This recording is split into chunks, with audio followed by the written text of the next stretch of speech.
I'm Philip Siegel of Havana Cigar Company. And I'm Shayna Lee, the social media manager here and owner of Shayna Lee Photography.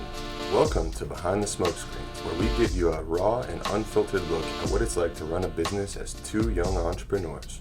In our line of work, we have the pleasure of creating relationships with a variety of characters. Influencers, athletes, models, digital media gurus, CEOs, and industry experts. And we'll be inviting them on to share with you. Sit back, grab a sip and a smoke as we take you behind the smoke screens. Welcome to Behind the Smoke Screens. Please take those glasses off. I cannot take you seriously right now. This episode is presented by Cooper's Craft Bourbon. He really is. He is. Okay. He's We have committed. our producer here, Afwin Quinn, Shayna Lee Photography, and Hello. Mr. Daniel Ritchie. What's up, buddy? A very special guest. Thanks for coming on. Absolutely, man. Glad to be here for sure. No Published problem. author, father, Yep. Speaker. inspirational intro. speaker, right? Mm-hmm. Throw some of that out there, you know what I mean? You know, I'm a man of many talents. You sure are, and you're smoking with your foot, which It's I true. can say you're the first guest that has smoked with his foot. It's true. Oh, and so I should probably explain for anybody that's listening and not watching the video that Daniel was born without arms. And he is a friend of mine from way back. We go way back. Way back when And- we were kids, man. Yeah, back at the time. And anyway, it's so great to have you here again. Again. Why don't you tell that story? We're going to leave that out. No, let's tell it. Okay. So, Quinn Oh, totally no. dropped the ball, and we lost the audio, and we had a great night. Oh my a God, it good was so hangout. good. Yeah. It's true. Got some good content anyway. So, You know, yeah. we had a good. It's like we had to prepare for this podcast. Yeah. You know. I think the reality is that we just really wanted you to come back over and over and over again. So And in my heart, I was like, I'll come back for a free cigar. I will definitely do that. Yes. So just to hang in the lounge. Absolutely. Yeah. It's what? What did he say? He's just making a joke. That wasn't very funny. I didn't even hear what he said. You got to speak up back there, Flynn. He said Flynn, it's 25% off only. Stop. But Flynn's back there looking good today. He got his whole outfit on from his. Oh, I don't know how much I can say, but Yeah. looking fresh. Looking Flynn's looking fresh tonight. Looking He's fresh. got the setup going. I think we got the audio precise. Successful day. How we doing on the audio, by the way? It- Are we it- rolling, It, cuz? it all works, right? Right. So anyway, let's talk, Daniel. What's going on? So last time we talked, you were certainly it was a couple months back, Yeah. and still sort of mid crisis. I know you were really didn't have a lot of speaking engagements going on, Yeah. but you were about to. So this is Daniel's book, My Affliction for His Glory. You can find it on Amazon. Yep. So what I was going to say was you're on your second book now. Yes. So tell us we're- about that. So we're in the editing phase right now. I wrote all 50,000 words. Got that submitted back in December, and so now we're in the final stretch. So hopefully it'll be in people's hands, maybe late summer, early fall, and we'll do some video with that too. There'll be some teaching that'll go along with it. So it's, I'm a better speaker than writer, so I'm excited about that part for sure. So, okay, but give us a Cliff Notes version of the first book. Okay. What was tell us the general concept. I've read it. You guys need to read it. Daniel is such an inspirational person all around. So I'm hyping up his book. You guys got to get it. And then I want to know, I guess we need to give a brief, general recap of the book, and then tell us about what your next book is about too.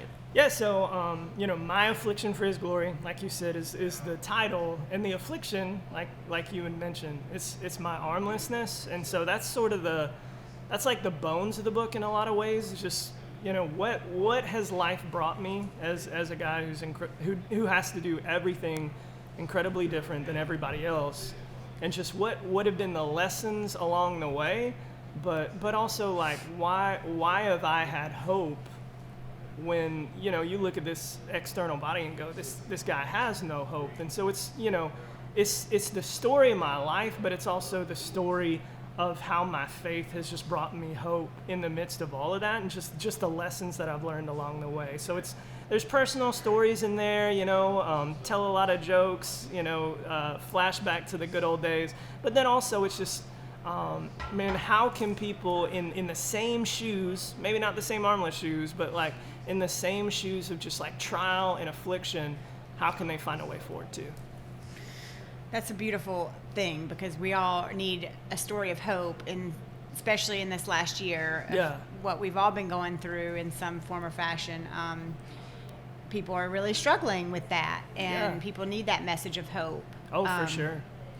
So what about the second book? Yeah, so book number 2, hopefully, we're going to call it The Long Game. And so it's just like daily rhythms that you can sow into your life that'll not only like help you grow as a person, but it's like, from my background as a guy who's a Christian and who's been in ministry for 2 decades, it's like, how do I also try to live out the faith that maybe I talk about a bunch, or maybe I've heard, but how do I put feet to it as well? So it's like, how do you actually live out what you're yakking about? And so it's a really practical book, like simple daily stuff that you can start doing right now, that over the long game will hopefully grow you as a person, but also grow you as a Christian too. Why would you have to change the title? A lot of times, like in the publishing world, like I didn't choose that title. I had the working title I had for my first book was, I was going to call it Fearfully and Wonderfully, like just talking about being fearfully and wonderfully made. But my publisher came back and they're like, that's not going to sell books, and so they had me change that name. And so same deal. They might read through it and go, there's a way cooler tone that we can pull out that'll be better for your book. So yeah. So where do you find hope, Daniel? Because that's one thing that, in talking to people about traumatic experiences that they've been through, or people that are currently going through really difficult things in their life, how do you explain to people? Do you think that people find hope in just knowing that other people are getting through hard things, and that's one reason you want to share your story? Or like, I don't know, I guess I've had people, through sharing my story, I've had people ask me, like, well, where do you get your hope? Yeah. So where do you think like the root of that is? Yeah, so it's like, when people look at me, I think they're looking at my circumstances and going, well, how do you find hope in that? Because like, we live in a world where we're defined by like either what we do or what's been done to us, and so I think in that, people feel like, well, I can't get out from underneath like this trauma or my mistakes or my successes. Like, a lot of people, they'll be defined by their wins, but what happens when you stop winning, And so for us to truly find hope, like, hope is only found in something unchanging. Like, you can only have hope when it's built on a bedrock. And like, for me, my hope comes from the fact that just as a Christian, it's like, what Christ has done for me is not only did he make me without arms, but it's like, he made me without arms for a reason, to be used to bring his hope and his message into the world. And so, like, just by design, in creating this armless packaging, I get in conversations, just like a minute ago, even before we start shooting, having that conversation with that guy just now, and knowing that he has a little girl, 10 months old, and she only has 8 fingers. And he's looking at me going, well, if this dude can do it, there's hope for my girl. And being able to push him more toward, man, don't just look to me. It's like, I can sit here and go, yeah, I've gotten through it, but there's something even bigger and better than me that you can look to for that ultimate hope. Mm-hmm. That's really beautiful. Love it. So you were here you got here pretty early today. Yeah, man. How was the whole experience hanging out here?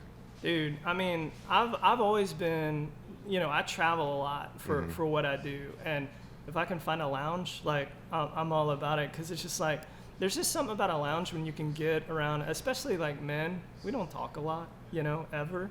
And so it's when you're grounded in one place for about an hour, 2 hours while you smoke a stick. It's just an opportunity to sit and talk with guys, and even if you're not talking, just to be with them, and nobody's looking at their phones. Like you're just relaxing, you're together, and I love that. Like I don't think that that's something that we do enough in the world that we live in. We're all so busy. We got that next thing to do, that next thing on our phone. Sometimes having that pause, man, it's just what I need. And so, chilling out here today was nice. I love it. Yeah, and I also, Daniel, I was wanting to get here earlier to hang out with Daniel because we don't get to hang out that often, and I wanted to have a couple hours together. And Daniel was like, but I had some work I had to get done. I was like, I can't be there till such and such time. And Daniel was like, don't worry, I'll be at home here. Yeah, I'll be in my happy place. Yeah, his happy place. Yeah. So I love it, man. So I knew he was fine. I was like, all right, he's like just relaxing, hanging out. So that was good. Your bracelets Are making too much noise? Yeah. It's bad. Yeah. I mean, if you take Just them off now, all you gotta do is just Should stop I? moving Or your no? hand. Or just stay I still. mean, you don't need them. No, you don't need them. Just take them off. Yeah, you can. Will you stop showing off your hands, you big jerk? Here, can you take them? Yeah, Good toss, good catch. Take that one. I'm impressed. Tom Brady. I'm impressed. Yo, I got skills. Come on now. Go. My skills pay the bills. So you mentioned videos. How do you roll your eyes? Just like moving I'm right not- along. I'm not rolling my eyes. Yeah, you are all the time. Anyways, I'm sorry. Anyways. I didn't mean to hurt your feelings. That's why I wanted the sunglasses so he could roll his eyes and not be judged. Yeah. Why are you looking at him, laughing at him? We gotta have a talk. I mean, us three, we gotta have a talk. So you mentioned a video Yeah. that you're gonna teach Yeah. after you publish your second book. Yeah. What kind of segments or lessons are you gonna be putting out there? So really, it's like I'm gonna take each chapter and break it down, and maybe put a little bit more personal application in there, and just kind of zoom in on maybe some of the more complex things that we're touching on the book. And so it's just really like, let's just take this and even make it more practical, more real. So it's the book, but we're walking it out in person, in flesh. Beautiful. Yeah, man. So you last year, or I guess it was probably now 2019, you had an opportunity. You were interviewed on Fox News, right? Yep. Can you talk a little bit about that experience? What that was like? Utterly wild, because it was like it was all very unintentional. It all started. There was like abortion legislation that was going through the state of Virginia, and not to get too political, on the podcast, but it was just kind of like the legislation intersected with my story, because they were basically even offering up protections for kids that were born disabled. Like in the actual verbiage was, a conversation could ensue between the doctor and the mother of whether this baby now born should live or die. And that was the conversation that was had over me when I was born. It's like, should we, because when I was born, I wasn't breathing, and I didn't have a pulse, and they were like, should we just let him go? And so I jumped on social media, and I was like, well, this is wrong, because I was kind of wrote up as a lost cause, and now I'm a 35-year-old man I've made a lot with my life. And so Father, husband, successful, entrepreneur and speaker, like just so many of the boxes that I was never supposed to check. And so I posted a video, and in like 24 hours, like on Twitter alone, it had like 13,000 views, all these retweets and likes. Fox News reached out, and they were like, hey, turn that video into a piece for us. 24 hours later, Apple News had picked up that piece, and it got 6 million views in 24 hours. And then they were like, hey, can you fly to New York and come on one of our shows? I'm nervous as heck. I walk in, I walk into the green room, and there's like former Governor Chris Christie, and then, Representative Doug Collins. And I'm like, I'm the dumbest man on the show tonight, like what in the world? But to know that like in that moment, to do an interview like that, but to talk about how kids like me, we don't have to be left in the dust. We don't have to be seen as afterthoughts. Like, we have a life that matters. It might not look like everybody else's, but we have value, and we can bring that to the table beyond what a lot of doctors and experts are gonna think. And so just to speak that hope, but then even at the same time to speak of the hope that I had in Christ to millions of people, just a quick little 4-minute span. I mean, man, what an incredible opportunity. I was, I was thrilled about it for sure. Were you able to capitalize on that opportunity? Yeah, I mean, like, single-handedly, it kind of moved me into, I think, what we think of as like this pro-life advocacy world. And I mean, I did, like, there was, for me as a speaker, there were a lot of speaking engagements that came out of it. There was, and I think in that moment too, it's like, I think people saw he's not just a good story. Like, he's got meaningful things to bring to the conversation and to bring to the table. So I think it provided a little bit of legitimacy to just who I was, both as a speaker and maybe even as a thought leader in a lot of ways. So as an entrepreneur there, you jumped on that and you rolled with it. So what would you encourage people to do that have an opportunity like that to be able to continue to maximize on that opportunity? So what kind of things did you do as a speaker, trying to really push getting into that full time? Yeah. I think in anything, like if you're trying to grow as a writer, as a speaker, as any sort of like influential person in that world, I think one of the most practical things that you can do is to find those opportunities to leverage platforms that are outside of you. Because it's like we all have our limited reach. But in that moment, in all honesty, in that moment that I spoke on Fox News, to reach 6 million people in 4 minutes, that's more than my speaking career will ever touch. Yeah. Like I will never speak to that many people, even if I speak for the next 50 years. And same, like, even on a smaller level, if you have an opportunity to go and speak at a local Rotary Club or a group that you're a part of or church, like, you're leveraging an opportunity to be on a platform that's beyond you. And so not only does it grow you just in terms of being stretched beyond what you're comfortable with, but it gives you an opportunity to expose people to either your story or who you are, that will allow you, I think, to make meaningful contacts moving forward. So I'm curious about your speaking engagements. Yeah. How long do they typically last? Like, what's the duration of your speech? I mean, man, it a lot of times it's like built to suit. It's like a few hours ago I spoke here in Greensboro. It was for a fundraising, like a virtual fundraising banquet, 12 minutes tops. Other Cool. times it's like, if I'm preaching at like a church or something, it's usually like 30, 45 minutes. Mm-hmm. Other times at like conferences, they want you to go 60 to 75 minutes. And so it's a little bit of everything. So you have to have a little flex in terms of just how you communicate, because it's going to come in different facets and different venues. What's the largest audience that you've spoken in front of? 50,000. So yeah. It was. How did that feel? It was. That's come a long way since our theater days. Our theater days when it was just our parents like in the auditorium. Max. Yeah. Maybe 200 people. I mean, it was terrifying. Like, to know that there are 50,000 people that are gonna sit here and go, either this guy is good, okay, or he sucks. But I think too, it's like, for. In the business I'm in, if we call ministry and just trying to bring hope to people a business, for me it is more of a ministry. It's like, if I can bring those people hope, those are 50,000 opportunities to encourage and uplift and empower. And so it's like there is a lot of weight in that moment, but there's also tremendous opportunity as well. And so that was the razor's edge, like sitting on that stage going, this is terrifying, but this is incredible. Mm-hmm. I heard a speaker speak one time on hope, and she said that hope was an active daily choice. And that has really stuck with me. Absolutely. Because I certainly believe that we have to wake up in the morning and say, I'm just going to choose hope today. Yeah. And then each day kind of continue to just make that choice. How would you define hope, or how would you explain it to someone?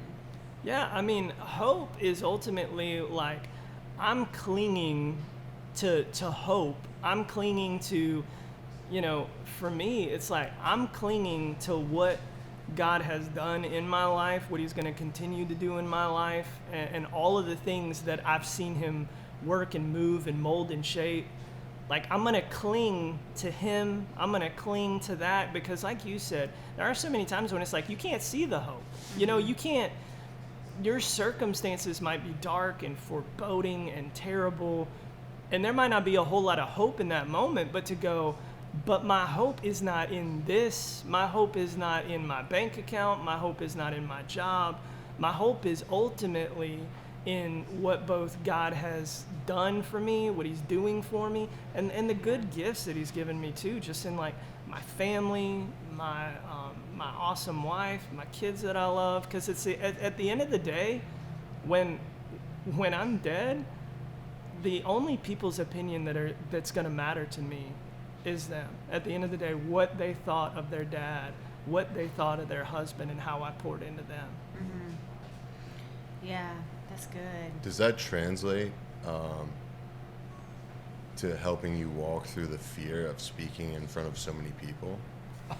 Yeah, absolutely. I mean, it's like, because for me, I'm a natural introvert, which to some people is super surprising in the speaking world. It's like, why would you go expose yourself to like 1,000, 2,000 people? He says that, but he was in theater with me, and I have a hard time believing that you would be an introvert and be in theater. Okay, so when we were in high school, and the reason why I was in speech and debate, the reason why I was in theater was Yes. I realized it was a weakness. Like, I realized I had a legitimate fear of people. I had a legitimate fear of communicating to people.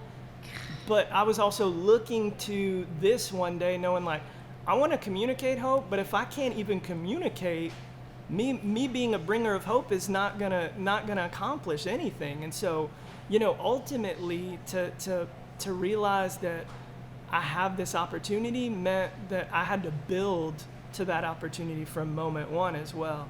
That's wild, though, because at that age, I mean, we were just talking about this before we got on the mic, but I mean, at that, like, we grow so much over time, and like for you to recognize that at such a young age that you needed to hone in on these weaknesses and these areas that you could, you know, where you could grow. Nobody's thinking about that in high school. You know what I mean? Well, I mean, it's like, you know, my dreams growing up as a kid, like I wanted to be an athlete, and then for a while I wanted to be a lawyer, but I mean, same deal. It's like, I've got to get better at speaking if I want to do the law thing, and then, you know, realizing that I wanted to be, you know, a person that's investing in others. I wanted to be in ministry. I knew I had to round out my weakness to do the thing that I was passionate about. Yeah. What sports did you play? Well, none. Oh, you know, played soccer, didn't you? Yeah, well, it's like I played like rec league soccer as a little kid, like football in middle school, kickboxed a little, ultimate frisbee like rec in in college, you know. But I realized real quick, like, I'm not an athlete. Like, this is not going to put food on the table. So Hold on. How did you play frisbee? So I can throw a frisbee, with like your I can foot. flick it with my feet, and then I'll catch it by like trapping it in between my quad and my chest.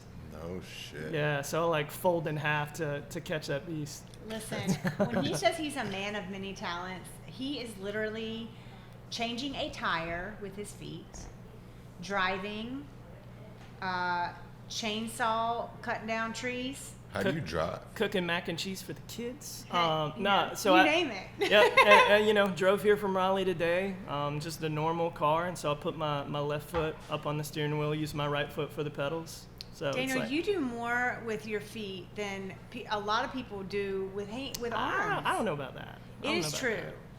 There's so many people that don't know how to change a tire. That's true. My wife does not know how to change a tire. I may or may Or not throw a know. frisbee. Yeah, also true. go. Also true. Yeah, for Yeah. real. Is there anything you can't do? I'm terrible at baseball. Garbage at basketball. And hockey. Yeah, arm wrestling, garbage. but I mean, that's literally about it. It's Yeah. all sports related. So again, Yeah. that's what dashed those pro sports dreams early on in the game. How do you stay in shape? Do you have any fitness at all in your life? I was telling Shayna earlier, I was like, I've been really good at going to the gym, but then like 3 weeks ago, I just fell off the wagon. But Tell no, that story. That's a great story. which story?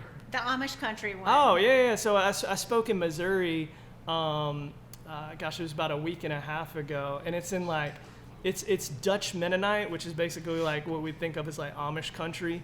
And man, these people are like all horse and buggy, and I was speaking at a church in that community, and it wasn't like an Amish church, but then like the last night I was in town, the Amish in their horse and buggies, like 30 of them showed up and hung out for the night, and by like the end of the night, 2 of the dudes were like, all right, I'll jump on Team Jesus. It was pretty cool to watch just how like, man, the night turned in so many unexpected ways. It was really, really cool. But that conversation stemmed from because he wanted to work out while he was there, and there was nowhere to work out. So they were like, there's the closest place to work out is like 30, 40 minutes away. And so I was like, well, I guess I'm just not working out. But no, Phil, to answer your question, it's just like, for me, like, especially with the leg stuff, it's like, everything's a leg workout. Me to open a door, I stand up on one leg and pull the door open with the other leg, or to drive, it's like real life yoga for an hour and a half, because my knees at my collarbone and my foot's up on the steering wheel while I drive. And so a lot of the things that it's just a natural benefit of I'm not losing it because I'm using it.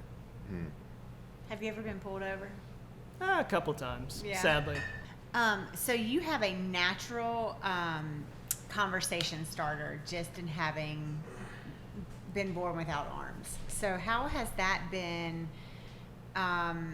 beneficial to you in running your business? Because I know, like, just being in the airport, sometimes people will come up and talk to you. Oh, So absolutely. have there been opportunities for you? I'm certain there's been opportunities for you that have been created just because people are curious. So can you talk about, for sure. Yeah, I mean, there's so many times where it's like, people just want the general story, like, were you mauled by a bear?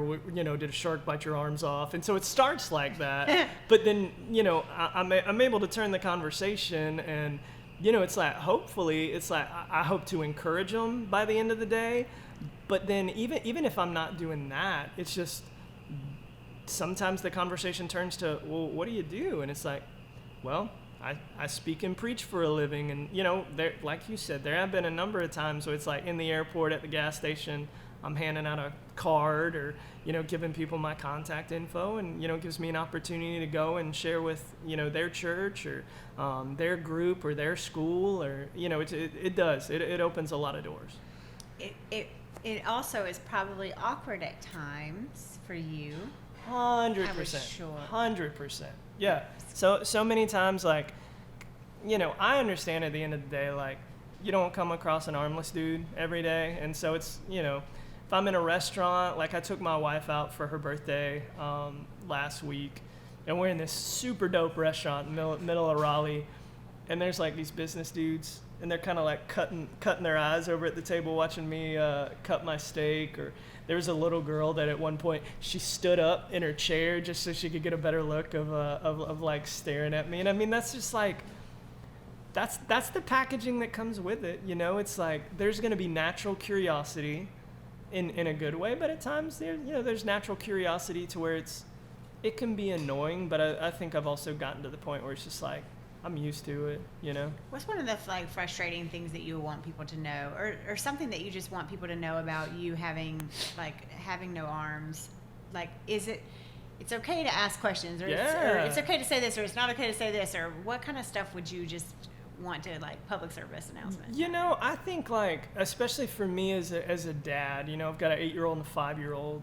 I think, like, as parents, I don't think we walk our kids through people who are different, literally until we find ourselves in that moment and we're just sitting there going, shut up, don't talk, don't stare Wait, at this have you had to do that with your kids? Yeah, well, I mean, honestly, my kids are just like, I think for them it's so normal now. It's like anybody in a wheelchair, or, they come across people that are blind, or maybe people that are neuroatypical or stuff like that. They're just like, oh, my dad doesn't have arms. It's just like, they're like my people, Something's different, but my dad is different too. Yeah. What's neuroatypical? Yeah, so you're talking like people with autism or people with Downs or stuff like that, to where it's just like, kids can realize something's off. Yeah. And so, I would encourage parents, like, start teaching your kids about that now, and just like, even just healthy ways to approach it. Because, like, especially with kids, yeah, sure, come talk to me. I know you don't know anybody else that eats a hamburger with their toes. Like, I totally understand that. Yeah. And it's a good teaching opportunity to be like, it's not bad to be different. Like, God made me this way. I'm cool with it. And, so can you. Like, especially teaching with kids, like, you might be different, not necessarily as different as me, but you're okay. Like, at the end of the day, you'll be fine. And so, man, just know, jump on it early to just teach your kids, like, just ways to interact with people that is kind and not necessarily so jarring in that moment where I think a lot of us as parents go into panic mode, like, I don't know how to deal with this. So I'm curious, when you were here, did anyone have any sort of reactions when you were hanging out smoking? I mean, there was a couple guys over in the lounge, like, especially when I went to cut my cigar and went to light it. It was just kind of like very dead on stares, and dudes trying to figure out what was happening. But I mean, nobody was rude. It was just kind of like, you could tell they were trying to size up, like, what's going on. And they didn't say anything? No, they were just kind of like, they just moved on. They were like, that happened. Like, Yeah. Is that pretty normal for you? Oh, yeah, absolutely. Because I think, at the end of the day, too, it's like, even if people realize, oh, this dude's different, like, they don't know that next step. Like, if I ask a question, is he going to be offended? Or, like, if I Right. talk to him? And, again, like, I'd encourage, whether you're a grown-up or a kid, like, it's okay to engage people who are disabled. Like, we would much rather have the conversation than have the stares, you Right. know? And, like, I know I'm armless. Like, it's okay. Like, we can engage Yeah. in that It's conversation. like, you have a story, I have a story. Why not just let's talk just- about it instead of stare at it? Yeah, let's share Yeah. our stories, because at the end of the day, I think that is one of the most healthy things we can do, for sure. I think sometimes people stand back because they think it's polite to just give that person their space and to not be so nosy and to not get in somebody's business in case you don't want to talk about it. Right. I think that's probably why people don't speak up more than you might wish they would. Oh, totally. Because they don't know, like, and there may be, there's probably a lot of people that, are particularly in missing limbs that don't want to talk about their story or just want to be kind of left alone because they are different. And so people are naturally, like, drawn to want to ask questions. And so I'm sure there are people out there that are not as open to wanting to talk about it as you are. Yeah. But also, then again, it's because that's become their life or has always been their life. Yeah. Like, they're probably used to it to some degree. And I think, at the end of the day, like, one of the most helpful things we can do is just, like, can I at least acknowledge that the other person in this, like, staring relationship, we're in, like, to just at least acknowledge their humanity, like, they're there. Because I know some people's default reaction is to just utterly ignore them.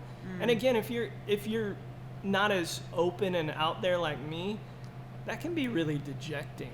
When you it's like everywhere you go, you feel like an outsider. And so I would at least say, at the end of the day, even if you don't want to engage or ask questions, it's okay to look and smile or wave or say hi. Like, I'm a person. I'm not going to bite you. So, be a little loving. That's okay.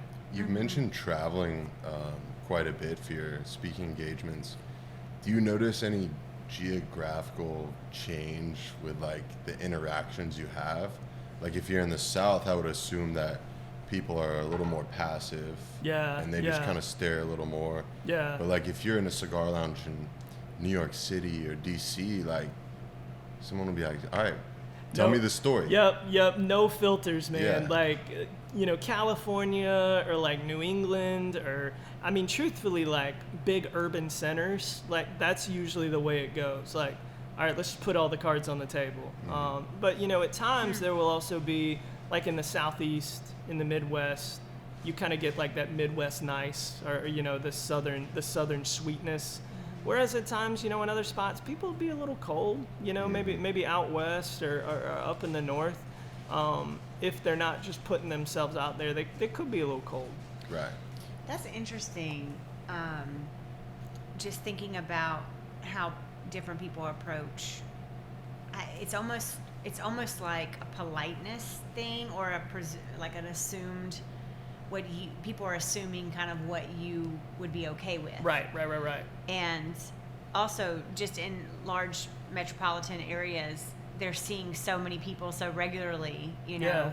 that maybe it's not as uncommon to see someone with a disability. Whereas in the South, where there's fewer people just may not run across people that are different as often. For sure. And so we're taught to just be polite, don't stare, and kind of like it's kept kind of in the home, the explanation of how someone is different. Yeah. Oh, 100%. 100%. Yeah. And it does. It shows itself like in the different like pockets of the world you find yourself in.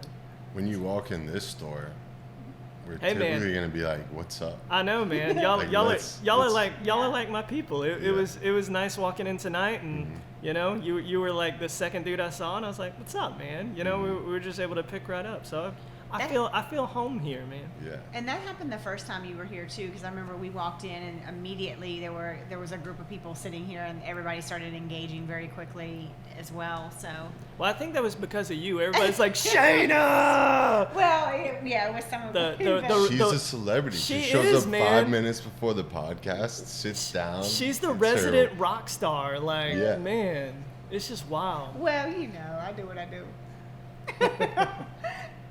One time we had Tonight this. feels the rock star for sure. Yeah. One Come on, time Bobby. we had this guy walk in, and his lips were enormous, Really? like this, like Okay. an apple on his face. Okay.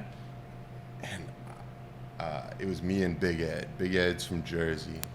Big dude, So straight to the point. You know he's just gonna cut straight to it. Right. Oh, I no. ran away. Like, I was like, oh my God, like, I don't know what to say. Is this a real story? This is serious. Oh my god. And he's So like, what don't it- worry, I got it, bro. Oh, He walks right up to him. And I mean, it's like, you can't miss it. you can't get away from the Right. point, right? Right. Like, you have to say something. Yeah. He's like, what's up? What's going on? Like, what's on your face? And the dude was like, what do you mean? And they were going back and forth for 30 seconds about this. He's like, your lips are enormous right now. And he's like, oh, I had a medical reaction to this medicine. No way. Yeah. Wow. And he completely ignored it for 30 seconds. And it was so uncomfortable, awkward. But they were. But after that, it was smooth sailing. See, and sometimes I always tell people, if I can get the armless elephant out of the middle of the room, Right. and just go ahead and disarm that. Yeah. Oh my it's God. like I got That's a total dude, dad I joke. got Daniel's got all the dad jokes. I got armless dad jokes for days. Right, and I love it. I'm here for it. But it's just I love a good dad joke. if you, especially with humor, if you can lower people's guard, they can move on. And one of the things people tell me all the time is just because I don't mope and I don't walk around oh poor me, it's amazing how quickly people that get to know me, it's one of the least apparent things about me. They totally forget that I'm armless. And so I think sometimes if we can at least move forward with it and people see that, then they can embrace it and move on too. Yeah, it's just walking through fear. Yeah, It's oh no probably doubt. when you get on that stage and you're like, let's just go. Let's get this out of the way. Hey man, yeah, because I definitely, there's still fear, even all these years in, there's still fear of hopping on that stage. But like you said, eventually you just gotta embrace it and roll. I just wonder, when you're doing these speaking engagements, how do you? Is there just this energy in the audience? Because I would feel like the whole time I'm talking, are people enjoying what I'm saying, or am I just totally dropping You can't, it's Dropping the ball here. especially if you're good at your craft, you can take the temperature of the room real quick. And Yeah. I very intentionally, I will hang some sort of either funny quip or funny story right on the front To end. gauge, To gauge. yeah, But then that's I'll try to hit them with something poignant and just feel it out. Like, what kind of room are we working with? And it's like, if the jokes are falling flat, I'll move on, and we'll keep it more I think serious, more, actionable points. If the humor's working, then let's 1-2 punch, let's laugh it up. But then right on that backside of it, hit them with a point that they're going to stick with, because a lot of times our emotions will cement some of the things that we're learning. And for us as communicators, if you can use people's emotions as like a benefit to you, you can help people walk away with more of your content than if you just played it straight and you just, what I think a lot of us would think of as a college lecture. I mean, how many of us really remember those deadpan ones versus the professors that we had that they brought the material to life? And so same deal. Like, if we can communicate, or even for those who are entrepreneurs, if you can bring life to your story, life to your brand, people are going to gravitate to that more than just content flopped out there. Yeah, bringing like your so much in business, I think now especially people are really trying to bring more of their personal to their brands. So like personal branding with business branding, like merging the two. Yeah. And I think it's really connecting with people because people want that sort of like authentic, like the integrity of a brand. Yeah. And not just the brand itself, but who's running the business, how did the business start, like who is the person behind the brand. And I think you're probably still in the midst of a lot of that because you've kind of been rolling into this role of like basically speaking more full time, and then some of that transition with like, or shift, I guess, through COVID and trying to figure out where you go from here. But tell me, what are you doing with that? Like, what kind of things are you doing online, on social, on outreach, blogging, that kind of thing, trying to, in terms of getting jobs and outreach and traffic to your story and your pages to sort of increase your engagement and opportunities in the speaking engagement world? Yeah, so I mean, I think for me in a lot of ways, it's like, at the end of the day, I'm kind of the brand, I guess you could say. And so it's like, I want people to see either who I am or what I offer, and how who I am and what I offer can solve some of the issues with their people. And especially, in this sort of hopeless, fractured, terrifying, place that we're in the world right now. Like, I want to be really clear in letting people see I can bring hope and communicate hope to your people, to your group, to your church. And so I try to present that in either like social media snippets, little one-line graphics, but then also like I want to freely give too. Like, I want to resource and encourage either guys that are leaders or pastors. Like, I want to freely give to them so they see that I'm not simply in this for the money. I'm in this at the end of the day to help people to do what God has formed and fashioned to do with me. And so it's like, I want to freely give, like, content. And so in that, they get to know who I am, and in that, they're more comfortable with the overall brand. And so I think it's, we have to present ourselves clearly and how we can reconcile whatever problem people have. And then in that, I get to push them towards, well, hey, allow me to come and serve your people. Allow me to come and speak to your people, to bring maybe some of that hope that you've been able to sample along the way just through what I've presented through blogs and social media and stuff like that. Yeah, I mean, I know you, and so I know that what you're doing is coming from an authentic and true place. And so, because essentially you're turning your inspiration and your story into basically being able to financially provide for you and your family. But also there's a balance of being able to do that, like you're saying, and also be generous with your time and do things for free, which happens in every business. For sure. Right? But there's certainly a balance along the way where we say, this is how much I can give, but also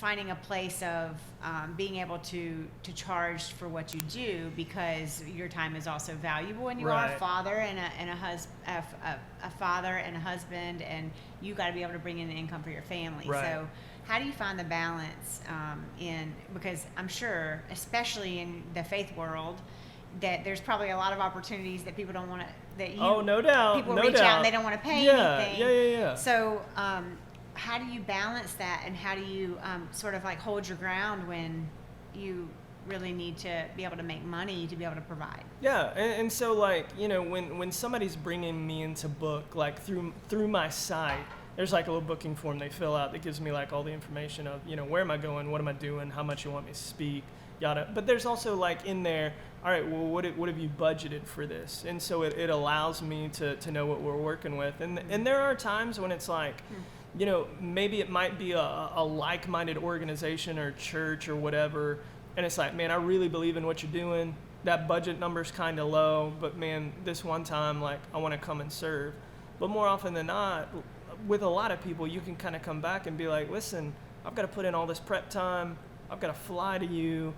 You know, I've got to do all of these things. Like, we wouldn't expect, you know, anybody else to do that, like, just for funsies. And so I think a lot of times if you can paint the picture of just the investment, you know, both of time and energy on my part, that a lot of people are willing to just compensate that.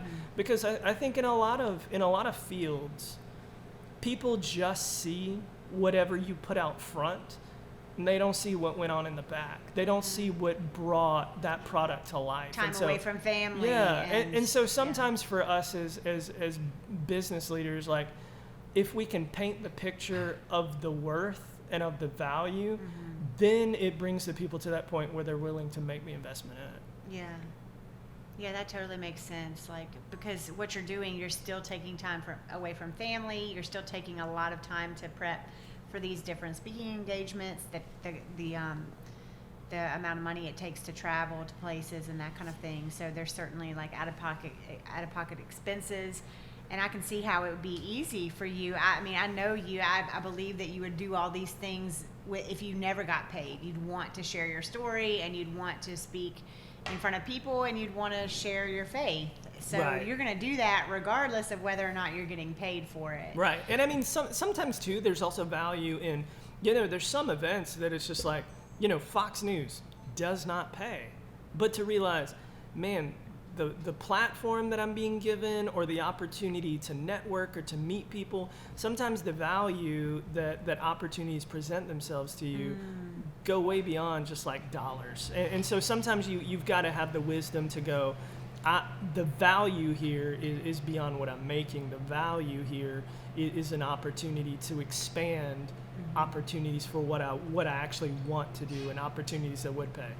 We literally just talked about that. You get 15% off tonight. Me? Yeah.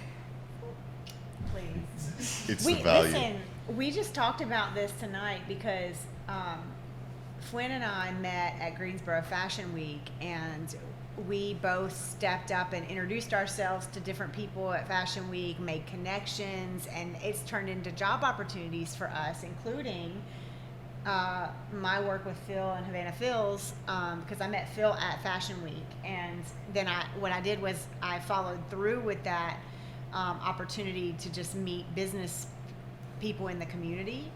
I reached out to Phil, asked him for an interview, not an interview, but a meeting, and we talked about what I could do to provide some benefit to the business from a social media marketing standpoint, and for a content creating standpoint. And so, but it was that follow through, like creating those connections. Greensboro Fashion Week wasn't making me money, but I was making connections through Fashion Week that would help make me money. And so, and I know Flynn has a similar story where he's made great connections through Fashion Week as well, including this. Flynn and I and Phil met that way. So it can turn into things that we don't want to, as artists, we don't want to be paid with exposure, because we get that all the time, and exposure doesn't necessarily always pay the bills. But in certain opportunities, if you follow through with that, it can amount to some really like really beneficial things in the long run. So There's a sort of big difference maximize- between exposure and networking exposure.